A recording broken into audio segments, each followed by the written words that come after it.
Hello guys, ayan, kat-iprito ko dito yung okra para kaligi dry. Mabalin matay ito apo, dito dry yan, nga nagalis.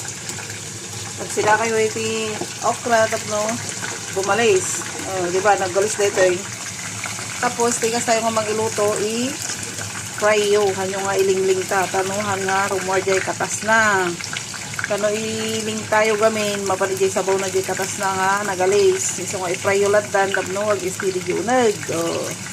Ganyan guys, isang tip na naman para sa mga dry. Para sa hindi na madulas dyan. Baka sakaling madulas si crush. At mapunta sa'yo, di ba? Ayan, ganyan lang guys. Magluluto kayo ng okra para kayo ay dumulas. Sa mga hindi na madulas dyan, yung mga 50 pataas, ayan, kain kayo. Yung mga 40 din na parang dry na, pwede kayong kumain ng okra.